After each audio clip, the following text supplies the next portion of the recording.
Bonjour, bienvenue sur la chaîne PronoWin. Aujourd'hui, on retourne en championnat biélorusse puisque on ouvre la 7e journée, donc le samedi 2 mai, avec 3 matchs prévus ce samedi. La première rencontre a lieu à 13 heures, donc la rencontre qui va nous concerner parce que ça va être mon pronostic du jour. Donc il va opposer le FC Minsk aux Zodino. FC Minsk 8e proposé à une cote de 2,50 €. Le match nul, lui, est proposé à une cote de 3,20 € et le Zodino est proposé à une cote de 3,10 €. Zodino qui est actuellement 3e du championnat, donc qui va se déplacer au Minsk, donc 8e. Que dire du Minsk? Le Minsk à domicile a fait 2 rencontres seulement, donc une victoire contre le Dynamo 3-2 et ensuite a aussi fait une défaite malheureusement sur son terrain contre le Bet 3-0. Donc c'est vraiment une claque aussi.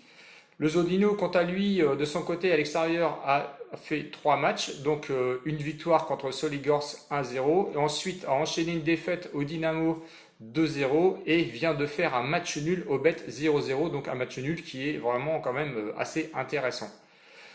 Sur leur état de forme, le Minsk, lors de leurs 3 dernières rencontres, 2 défaites, une victoire. Donc une défaite à domicile contre le Bet, donc je vous ai dit tout à l'heure 3-0. Ensuite a enchaîné une défaite encore à l'extérieur contre le RUC Brest. Attention, je vous parle du RUC Brest depuis au moins 2 semaines.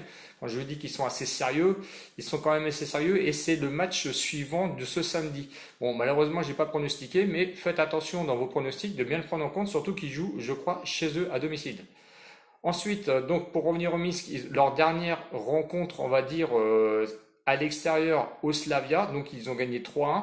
Bon, attention, le Slavia était, je pense, avait la tête un petit peu en coupe. Donc est-ce que le 3-1 est plutôt faussé ou pas? Si vous voulez mon avis, moi je pense.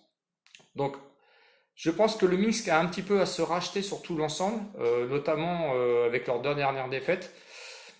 À voir si le Zodino, lui, veut bien faire le jeu et est-ce qu'il compte jouer exactement? Parce que si on regarde leur état de forme, leurs 3 dernières rencontres, donc une victoire à domicile, donc 2-0 contre le BGU qui sont quand même pas faciles à jouer. Enchaîner ensuite 2 matchs nuls, donc un match nul à l'extérieur contre le Bet qui est un bon résultat, parce que 0-0 contre le Bet c'est quand même un bon résultat. Et ensuite à domicile, contre le RUC Brest, on va le retrouver celui-ci. Et effectivement, le RUC Brest c'est quand même une équipe qui est pas facile à jouer. Donc 2 matchs nuls, effectivement, mais 2 matchs nuls contre quand même des, on va dire un petit peu des hauts de tableau, même si le RUC Brest, je vous le répète, n'est pas à sa place. Quand vous comparez le Dynamo Minsk, lui, quand il a joué à RUC Brest, du coup, ils ont quand même perdu 1-0. Alors, le pronostic a été quand même assez compliqué parce que du coup, rien ne se détachait vraiment. Donc même au niveau des confrontations, si on prend les confrontations de 2016 à 2019, vous allez voir qu'il y a quand même 7 matchs nuls, une victoire pour le Minsk et une victoire pour le Torpedo Zodino.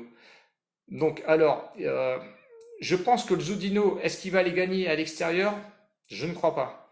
Je vois par contre plus de 0-0, pardon, donc je ne vois pas un 0-0 non plus. Je vois un petit peu de but de marqué. Euh, Jouer la victoire sèche sur le Minsk, un peu risqué. Mon pronostic va aller surtout sur le 1N à 1,35 €. Je pense que c'est vrai, bon c'est peut-être 1,35 €, hein. Vous allez peut-être encore râler parce que c'est 1,35 €, mais je pense que c'est bon à prendre parce que le Zodino, je crois qu'il en est sur 4 matchs nuls, je crois. Euh, je crois il a encore une possibilité à faire là-bas. Donc je suis prudent, je préfère me couvrir, même si je vois le Minsk quand même, je préfère mettre 1N à 1,35 € et j'espère que ça va passer. Voilà. Donc j'espère que la vidéo vous a plu, que les commentaires vous ont plu aussi. N'hésitez pas, faites comme d'habitude, hein, mettez vos commentaires, je réponds, il n'y a pas de souci. Je remercie les abonnés encore une fois et les nouveaux abonnés qui sont venus se greffer à nous récemment. Écoutez, c'est super. Et n'hésitez pas, surtout si vous regardez la vidéo, écoutez, likez ou abonnez-vous, c'est gratuit évidemment. Et je vous dis à bientôt et comme d'habitude, ciao ciao les winners.